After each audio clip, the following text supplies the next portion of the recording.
मर्सेस हे नाव मी जरी ऐकलं तरी माझ्या अंतकरणामध्ये आतल्या आत उकळी फुटते. कारण असं म्हटलं जातं आमच्या धर्मगुरू जीवनामध्ये जे आमची पहिली नेमणूक असते ते आमचं पहिलं प्रेम असतं. आणि माझं पहिलं प्रेम म्हणजे पक्कं रुजलेलं आहे माझ्या बाबतीत तरी. त्यामुळे मर्सेस हे कधी ऐकलं, मर्सेसविषयी काहीही ऐकलं, मर्सेसच्या लोकांविषयी ऐकलं किंवा मर्सेसविषयी वाचलं तर सतत बरं वाटत असतं आणि ते अंतकरणाच्या कायम कोपऱ्यामध्ये कायम आहे. आणि आजच्या ह्या सुखसंपत्तीच्या कार्यक्रमामध्ये मला बोलवून मला अध्यक्षपद दिलं तर सुरुवातीलाच मी संस्थेचे मनापासून आभार मानतो. संस्थेला मी धन्यवाद देतो. मला एका गाण्याचे शब्द तुमच्यासमोर ठेवायचे आहेत. 1997ला बॉर्डर नावाचा चित्रपट आला होता आणि त्या चित्रपटामध्ये एक खूप प्रसिद्ध भावनिक असं गीत त्या चित्रपटामध्ये सादर करण्यात आलेलं होतं.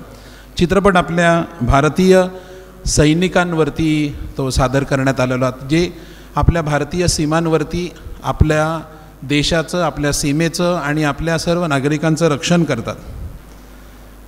ते गीताचे शब्द की संदेशे आते हैं हमें तड़पाते हैं, तो चिट्ठी आती है वो पूछे जाती है कि घर कब आओगे, घर कब आओगे, लिखो कब आओगे कि तुम बिन ये घर सुना सुना है.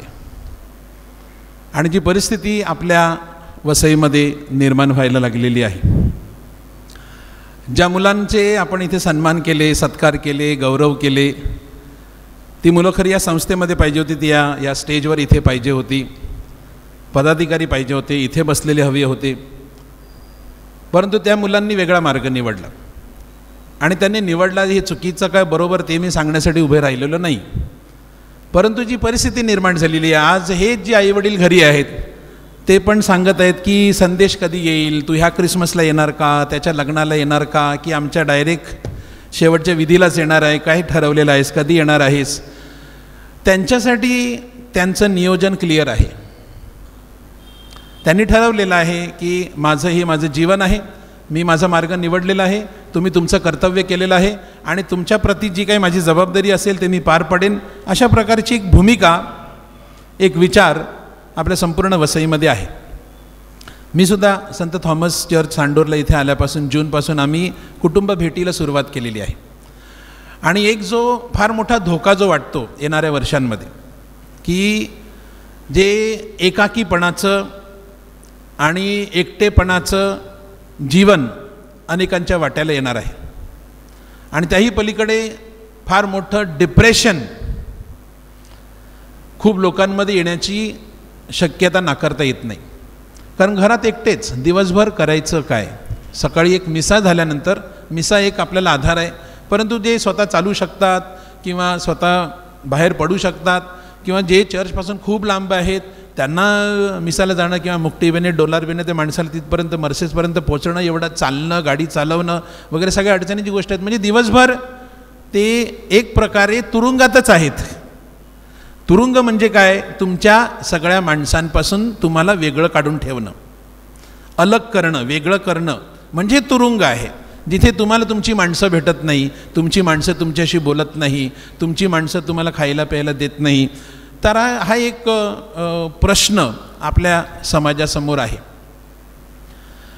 सगळ्यांचे गौरव आपल्या इकडे होत आहेत, पण एक गौरव मला देखील आज करावं असं वाटतं. तो ह्या सुखसंपत्ती सहकारी सोसायटीचा आणि इथे ह्या हॉलमध्ये जे सातत्याने जे प्रोत्साहन दिलं जातं, जे कौतुक केलं जातं, जे अभिनंदन केलं जातं आणि विशेष करून जे निवृत्त झालेले आहेत, वेगवेगळ्या क्षेत्रामध्ये ज्यांनी प्रावीण्य मिळवलेलं आहे, त्यांची नोंद घेण्याचं काम सुखसंपत्ती करते. आणि म्हणून सुखसंपत्तीसाठी आपण एक जोरदार टाळ्या वाजवल्या पाहिजेत. अशा माणसांना हे एक पाठीवर थाप पडणं, जीवनामध्ये मी काहीतरी केलं, मी काहीच केलं नाही तर मी माझी यशस्वी सेवा पूर्ण केलेली आहे, जिथे मी कुठे कामाला होती आणि समाजामध्ये मी माझ्या कुटुंबाला उभं करण्याचं काम केलेलं आहे आणि ती व्यक्ती कौतुकास पात्र आहे. 50 वर्षापूर्वी स्वर्गीय फादर फ्रान्सिस परेरा, जे वडवलीचे पालीचे मूळचे, ज्यांनी 1950-52च्या दरम्यामध्ये येशूसंघीय जे फादर जॉन फर्रोस आपले ज्या संस्थेमध्ये काम करतात त्या संस्थेमध्ये त्यांनी प्रवेश केला आणि त्यांचा हेतू हाच होता की गरीबातल्या गरीब लोकांची सेवा करायची, गरीबातल्या गरीब माणसाला ज्ञान द्यायचं. आणि ते त्या संस्थेत गेल्यानंतर अत्यंत विद्वान, झेवियरमध्ये मॅथमॅटिक्समध्ये आपल्या मिल्ड्रेडने तिने PhD केलेली, ज्या मॅथमॅटिक्समध्ये त्यांनी खूप यश मिळवलं. संस्थेने पण त्यांनी जाणलं हेरलं आणि संस्थेने त्यांना मास्टर डिग्री करण्यासाठी आम्ही सेमिनरीमध्ये बेसिक डिग्री मिळवतो. बेसिक डिग्रीनंतर काही फादर्स मास्टर डिग्रीसाठी जातात, मास्टर डिग्रीनंतर काही लोक PhDसाठी जातात. त्यांना मास्टर डिग्रीसाठी पाठवण्यात आलं. मास्टर डिग्रीसुद्धा जी 3 वर्षाची असते 1.5 वर्षात करून फादर परत पुण्याला आले काम करण्यासाठी. आणि मग संस्थेने निर्णय घेतला की त्यांना बिब्लिकूम ह्या जगप्रसिद्ध अशा संस्थेमध्ये स्क्रिप्चरवरती PhD करण्यासाठी पाठवण्याचा निर्णय घेतला. 2 प्रकारच्या बायबलच्या PhD आहेत. एक आहे जी फादर रॉबर्ट जे फादर रॉबर्ट आहेत, फादर अनिल आहेत, ज्यांनी बायबलवर बिब्लिकल डॉक्टरेट केलेली आहे. पण त्याच्याही एक पाऊल पुढे जी आहे डॉक्टरेट, ज्याला स्क्रिप्चरल डॉक्टरेट असं म्हणतात. ह्या 2 डॉक्टरेटमध्ये फरक आहे. आणि ती डॉक्टरेट बिब्लिकूमसारख्या ग्रेगोरियन युनिव्हर्सिटीमधून मिळवणं, ज्या युनिव्हर्सिटीमध्ये वर्षाला 100 फादर किंवा इतर लोक येत असतात, या 100 फादरपैकी किंवा 100 विद्यार्थ्यांपैकी ही PhD पूर्ण करेपर्यंत किती लोक उरत असतील? 5. 4 ते 5 लोक उरतात. बाकी 95 लोक गिवअप करतात किंवा जमणार नाही, किंवा कॉलेज त्यांना सांगतं हे तुझं काम नाही आहे, किंवा PhD तुला ह्या संस्थेतून मिळू शकत नाही, तू दुसऱ्या संस्थेत जा किंवा दुसऱ्या कॉलेजमध्ये जा. त्या कॉलेजमध्ये फादर फ्रान्सिस परेरा यांनी जी 4 वर्षाची PhD होती ती 2.5 वर्षामध्ये पूर्ण केली, PhD मिळवली. आणि जगामध्ये जे त्यावेळेला संत पौलाच्या जीवनावरती ज्याला स्कॉलर मानला जात होता, अशी 4 व्यक्ती जगामधले होत्या.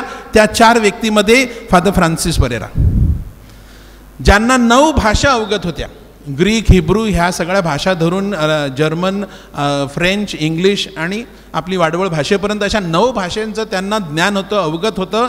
ते ग्रीक बायबल वाचायचे आणि तिथेच तात्काळ मराठी भाषांतर करायचे. माझ्यासमोर त्यांनी केलेलं आहे. त्यांना मी सांगायचो, फादर ते जेव्हा मी दुर्बळ आहे तेव्हाच मी सबळ आहे, संत पौल असं कुठे सांगतो? हां, ते बघ, ते फिलिपकारास पत्र अध्याय 4 अमुक वचन. एवढं प्रचंड ज्ञान. आणि त्या बिब्लिकल युनिव्हर्सिटीमध्ये त्या मॅनेजमेंटने निर्णय घेतला की फादर तुमची PhD झालेली आहे, तुम्ही इथे प्रोफेसर म्हणून काम करा. रोमसारख्या 1960च्या दशकामध्ये रोमसारख्या एवढ्या मोठ्या संस्थेमध्ये प्रोफेसर म्हणून, विद्यार्थी सोडाच, प्रोफेसर म्हणून ज्यांना समोरून आमंत्रण आहे, त्यांनी सांगितलं नाही. माझ्या गावी जे विद्यार्थी ज्ञानासाठी थांबलेले आहेत त्या माझ्या विद्यार्थ्यांसाठी, त्या माझ्या धर्मबंधूंसाठी, त्या माझ्या लोकांसाठी माझ्या देशात मला परत गेलं पाहिजे. आणि ते परत आले. आणि पुण्याला जी पेपल सेमिनरी आहे त्या पेपल सेमिनरीमध्ये, जी व्हॅटिकनची पेपल सेमिनरी, त्याचं नावच पेपल सेमिनरी आहे, म्हणजे पोपची सेमिनरी असं म्हटलं जातं, त्या सेमिनरीमध्ये त्यांनी 30 वर्ष हे ज्ञानदानाचं काम केलं बायबलवरती. अनेक त्याच्यानंतर त्यांच्या हाताखालून गेलेले धर्मगुरू, ज्यांनी पुढे मास्टर्स केले, फादर रॉबर्टसारखे ज्यांनी डॉक्टरेट पुढे केली. 30 वर्षे तिथे निवृत्ती आहे, कारण ती प्रॉपर युनिव्हर्सिटी आहे पेपल सेमिनरी. तिथे त्यांना निवृत्ती मिळाली. निवृत्ती मिळाल्यानंतर त्यांना स्वर्गवासी कार्डिनल आयवन डायस, जे पोप व्हॅटिकनमध्ये 2ऱ्या क्रमांकावरती काम करत होते पोप नंतर, ज्याला रेड पोप असं म्हटलं जातात, तिथे ते जेव्हा बॉम्बेला आले, मुंबईचे सरधर्म प्रांताचे ते आर्चबिशप म्हणून आले, तेव्हा त्यांनी फादर फ्रान्सिस परेला मुंबई सेमिनरीमध्ये आलं. तेव्हा आमचं भाग्य होतं की आम्ही होतो. त्यांना आध्यात्मिक सल्लागार म्हणून मुंबई सेमिनरीमध्ये आणलं आणि त्यांच्या हाताखाली मी देखील होतो, म्हणजे मी सुद्धा त्याच्याकडे मार्गदर्शन घेत होतो. आणि जेव्हा मी सेमिनरीमध्ये जॉईन झालो 2000 साली, त्याच वेळेला आपली धर्मप्रांत वेगळा होऊन 2 वर्ष झाली होती. आणि त्यावेळेला असं वाटत होतं, कारण मुंबई सरधर्मप्रांत एवढा मोठा आणि सगळं त्याचं जे ग्लॅमर आहे, सिटी म्हणून तिथे ग्लॅमर आहे, आणि माझ्याही मनात विचार आला की कुठे या वसईमध्ये काम करायचं, हे आपलं गाव आहे वगैरे सगळं, आणि इथे कधी आपलं डायसिस उभी राहणार आणि सगळं कधी होणार वगैरे सगळं. तर मग मी फादरांशी बोलत होतो, कारण ते माझे आध्यात्मिक सल्लागार होते. आणि तेव्हा त्यांनी मला सांगितलं, जिथे काही व्यवस्थित नाही तिथेच व्यवस्थित करण्यासाठी देवाने तुला निवडलेलं आहे. तू धर्मगुरू हो आणि वसईत जा आणि वसईत काम कर. माझे प्रिय बंधू भगिनींनो, ही उदाहरणं द्यायचं काम एवढंच आहे की आज जे आपलं जे टॅलेंट आहे, जे आपलं इंटेलिजंट आहे, हा जो मंच उभा राहिलेला आहे किंवा हा जो हॉल उभा राहिलेला आहे, ह्यामागे एक विचार आहे. हे आपोआप उभं राहिलेलं नाही, ही अनेक वर्षांची परंपरा आहे ज्यामागे विचार आहे समाजवाद. समाजासाठी मी काहीतरी देणं लागतो. मी फक्त समाजाकडून घ्यायचं नाही, माझ्या परीने मला जे काही मला मिळालेलं आहे देवाकडून, जे काही मला ज्ञान मिळालेलं आहे, जे काही मला देवाकडून कला गुण कौशल्य मिळालेले आहेत, हे केवळ माझ्यासाठी नाही आहेत, मी समाजाचं देणेकरी लागतो. त्या समाजवादी विचारातूनच वसईमध्ये ज्या ह्या सगळ्या संस्था उभ्या राहिल्या, मग आपली ही संस्था असो किंवा आपली कंझ्युमर सोसायटी असो किंवा वाचनालय असो किंवा आता जॉन आल्मेडा प्रतिष्ठान असो, ही सगळी त्याची फळं आहेत.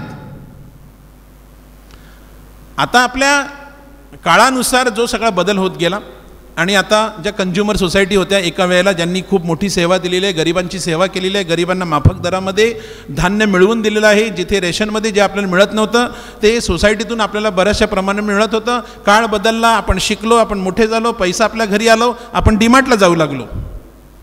पण तरीसुद्धा या समाजवादी विचारातून ज्या निर्माण झालेल्या संघटना आहेत, मग ती आपली बेसिन कॅथोलिक कोऑपरेटिव्ह बँक असो, साधना पतपेढी असो, ही सुखसंपत्ती सोसायटी असो किंवा ज्या वसईभर ज्या संस्था निर्माण झालेल्या आहेत, या आपल्या प्रगती करणाऱ्या संस्था आहेत.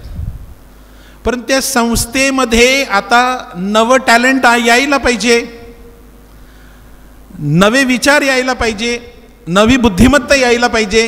पण ही बुद्धिमत्ता अमेरिकेची, न्यूझीलंडची, ऑस्ट्रेलियाची, इंग्लंडची सेवा करण्यासाठी जात आहेत.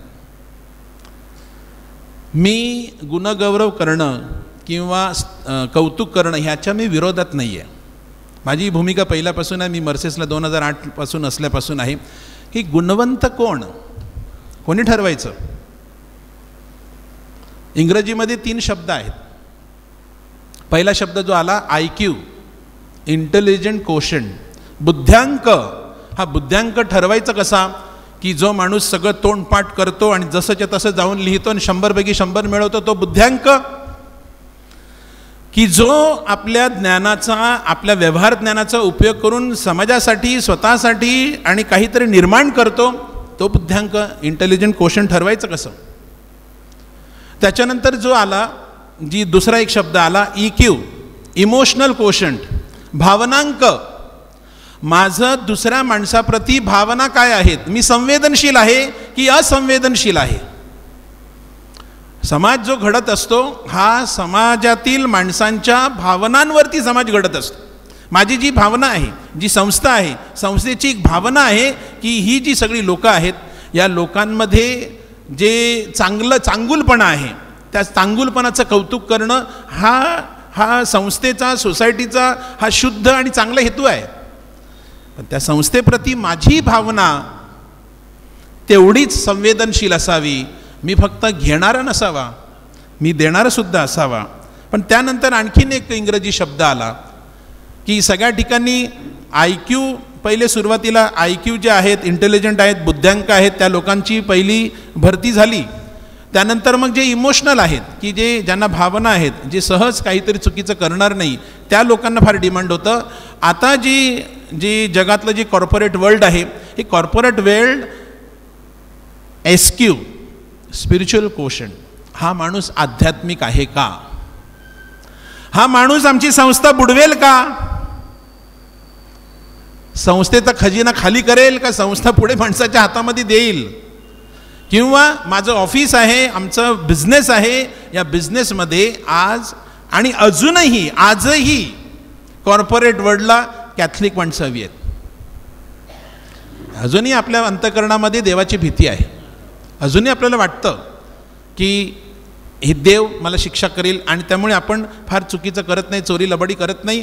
काही अपवादात्मक काही उदाहरणं आहेत, पण तरी देखील आजही आपल्याला विचारलं जातं, मग यशस्वी माणूस पाहिजे का सेवाभावी माणूस पाहिजे? यश सगळ्यांनी मिळवावं, प्रत्येकाच्या हातात आहे. आणि आज यशस्वी होणं आपल्या, आता देवतालाल मी जिथे मॅनेजर आहे, ICSE शाळा आहे, काय फार मोठी गोष्ट नाही आहे. तुम्ही मुलांना सांगा हे वाचून या, उद्या तोंडपाठ खालून वरून सगळं झेरॉक्स कॉपी तुम्हाला सांगतील सगळं. हे तोंडपाठ करणं, बाह्याट करणं, प्रोड्यूस करणं हे मोठी गोष्ट नाही आहे.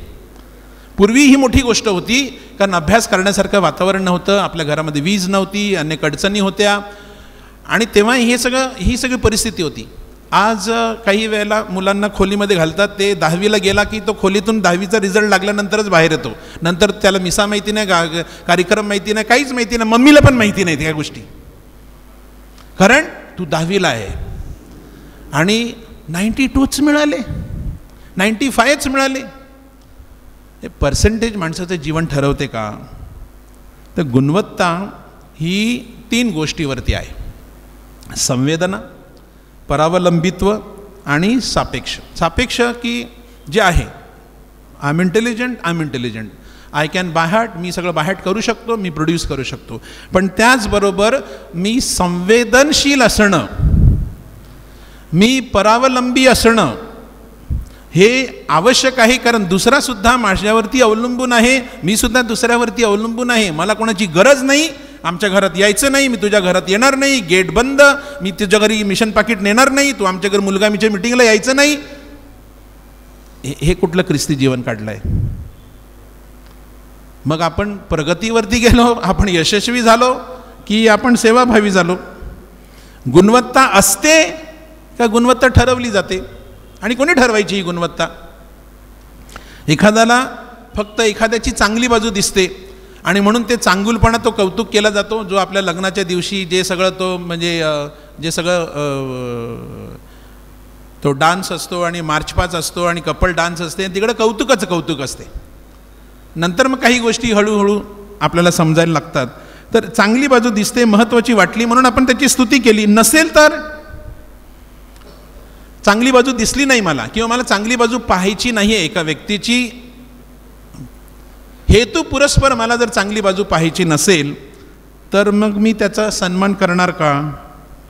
गुणवत्ता किंवा क्वालिटी ही, ज्याला सर्वोत्कृष्ट गुणवत्ता असंही म्हटलं जातं, त्याचे गुणधर्म काय आहेत? जे कॉर्पोरेट वर्ल्डमध्ये ज्या गोष्टी मांडल्या जातात की ग्राहकांना, किर्लोस्कर यांनी एकदा याविषयी बोलताना सांगितलं होतं की ग्राहकांना परवडेल अशा किमतीमध्ये उत्कृष्ट सेवा देणं ही गुणवत्ता आहे. दुसऱ्या एका व्यक्तीने सांगितलं, जपानी माणसाने सांगितलं की गुणवत्तेचं सातत्य कायम ठेवणं, जी गुणवत्ता आहे, क्वालिटी आहे, त्याच्यामध्ये फसवणूक करायची नाही. पहिला माल बरा आला, नंतर माल बिघडलाय तुझा माल, नंतर ते फसवणूक करायची नाही, लबाडी करायची नाही. म्हणून आजही आपण सोनी टीव्हीच पसंत करतो, आजही आपण जपानी माल पसंत करतो. मग ते पूर्वी परदेशातून आणावा लागायचा, हा सगळा माल आता आपल्याला इकडे मिळतो.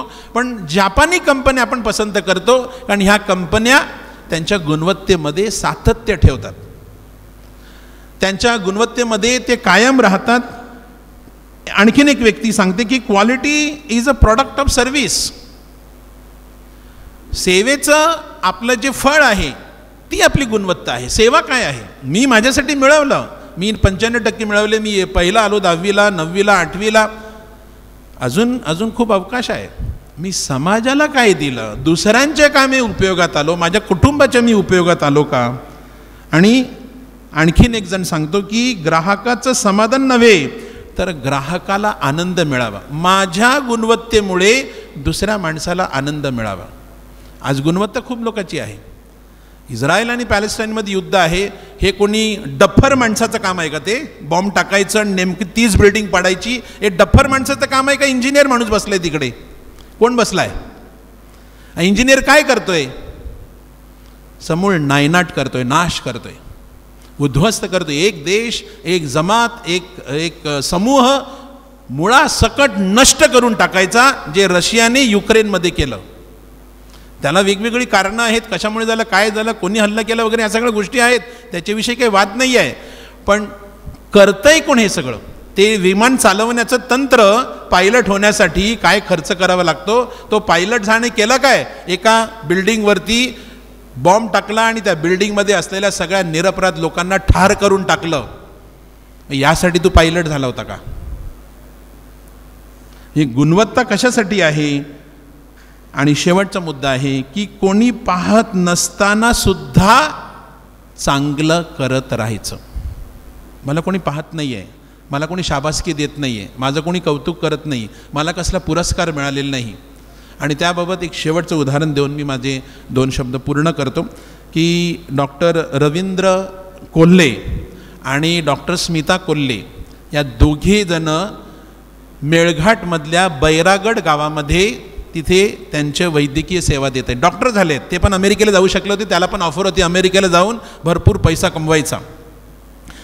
प्रथम डॉक्टर रवींद्र कोल्हे जेव्हा ते MBBSचा अभ्यास करत होते, त्यांना इंटर्नशिप होती आणि इंटर्नशिपसाठी त्यांनी ठरवलं होतं की जिथे कुठे सगळं आहे, जिथे कुठेतरी डॉक्टर जात, जिथे कोणी कुठेच पोचत नाही, त्याच्यासमोर कोणाचा आदर्श नव्हता, त्याच्या कुटुंबामध्ये अशी काही परंपरा नव्हती. एक त्यांनी बाबा आमटेविषयी त्यांनी वाचलेलं होतं, आनंदवनाविषयी त्याला माहिती होतं, डॉक्टर अभय बंगविषयी त्याला माहिती होतं. आणि हे त्यांनी स्वतःच ठरवलं, जे नागपूरपासून धारणीपर्यंत ST बस जाते, धारणीनंतर बैरागडपर्यंत 40 किलोमीटर चालत जायचं. तिथे बैरागड गाव आहे, ज्या गावामध्ये कधी सरकार पोचलेलं नाही, त्या गावामध्ये कधी वीज पोचली नाही, शिक्षण नाही, आरोग्य नाही, काहीच नाही. तिथे हा पोचला.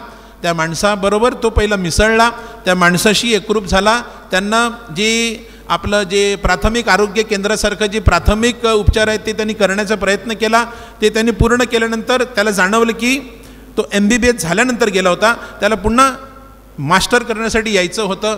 आणि तेव्हा लोक सांगत होती की अशीच खूप लोक इकडे येतात, जे जातात ते परत इकडे कधी येत नाहीत. तुम्ही पण जाणार, तुम्ही येणार नाही आमच्याकडे. ते अर्ध गाव चालत 40 किलोमीटर बैरागडवरून त्याला धारणीला सोडायला आलं. धारणीवरून ते नागपूरला आले, त्यांनी मास्टर कंप्लीट केलं आणि पुन्हा ते त्या गावामध्ये सेवेसाठी गेलं. तिथे त्यांनी काही मोठं हॉस्पिटल बांधलं नाही, त्यांच्यासारखाच त्यांच्या घरामध्ये राहिले आणि तिथे ते आरोग्य केंद्र ते चालवत राहिले, आजही चालवतात. आणि त्याची जी पत्नी होती ती सुद्धा अशा एका पार्टनरची शोध घेत होती की असा कोणतरी डॅशिंग असेल, जगावेगळा विचार करणारा माणूस असेल, त्या माणसाबरोबर लग्न करायचं. आणि तिची गाठभेट ह्या माणसाची झाली. ह्याला आधीच सांगितलं होतं तुझ्याशी कोणी लग्न करणार नाही, कारण त्याचा नियम होता 5 रुपयात लग्न करायचं.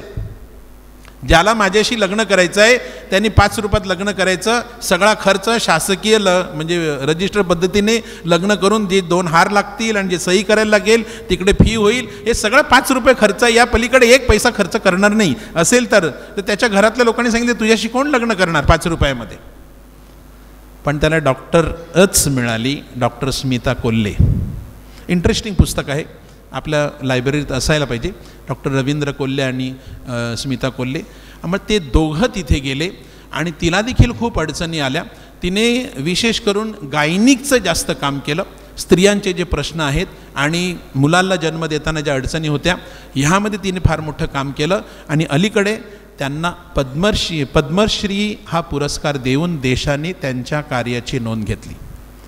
प्रिय बंधू भगिनींनो, आज हा गुणगौरव साजरा होत असताना आपल्या मर्सेसमधून सुद्धा असा कोणीतरी, त्याला पद्मश्री किंवा पद्मभूषणच मिळालं पाहिजे नाही, पण ज्याची नोंद समाज घेईल, ज्याची नोंद देश घेईल, ज्याची नोंद गरीब माणसं घेतील.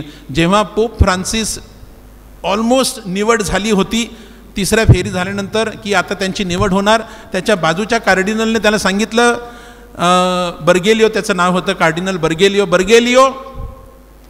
You are going to be next holy father. तुझ्या राज्यामध्ये गरिबांना विसरू नकोस. आपण ख्रिस्ती म्हणून, मी फादर आहे म्हणून हे सांगत नाही, पण ख्रिस्ती म्हणून आपल्या सगळ्यांसमोर हे सेवेचं आव्हान समोर आहे. जे आपण मिळवलेलं आहे, जे देवाने आपल्याला दिलेलं आहे, हे जगासाठी आहे. आपली प्रगती व्हावी, कुटुंबाची प्रगती व्हावी, त्याविषयी काही वाद नाही. परंतु आपल्याला जे मिळालेलं आहे त्यातून समाज उभा राहावा, ही सोसायटी आली म्हणून अनेक लोकांचं इथून भलं झालं आहे. इथे जे काही भाजीपाल्याविषयी जे सोसायटी काम करत आहे, अनेक शेतकऱ्यांना मार्गदर्शन झालेलं आहे. हे समाजाच्या उपयोगात यावं. जिथे समाजातल्या लोकांना काही गोष्टी पैशामुळे किंवा अंतरामुळे किंवा इतर गोष्टीमुळे मिळत नाहीत, त्या उपलब्ध करून देणं. फार मोठं डॉक्टर लेझली होते आपल्याकडे. डॉक्टर लेस्लीकडे सकाळी किती नंबर असायचे, संध्याकाळी नंबर कसे होते. आपल्या सगळ्यांचे डॉक्टर लेस्ली होते. डॉक्टर लेस्ली गेले आणि सगळ्यांचे डॉक्टर गेले. दुसरे डॉक्टरच नाही, तर कोणाकडे जायचं. असा समाज उपयोगी माणूस जो आहे, जेव्हा हा समाजामध्ये निर्माण होतो, त्या समाजाची ओळख वेगळी असते. तेव्हा सुखसंपत्तीचा जेव्हा मोठा सत्कार होईल, जेव्हा आपल्यातून अशी व्यक्ती निपजेल, पुढे येईल समाजाची सेवा करण्यासाठी. आणि ह्याच शुभेच्छा मी सुखसंपत्ती आपल्या ह्या सोसायटीला देतो, आपल्या धर्मग्रामातील सगळ्या लोकांना देतो, की आपल्याला आपण जी उडी घेतलेली आहे, आपण जी प्रगती करत आहोत, या प्रगतीचा उपयोग आपल्याबरोबर आपल्या समाजाला पण व्हावा. थँक्यू. God bless.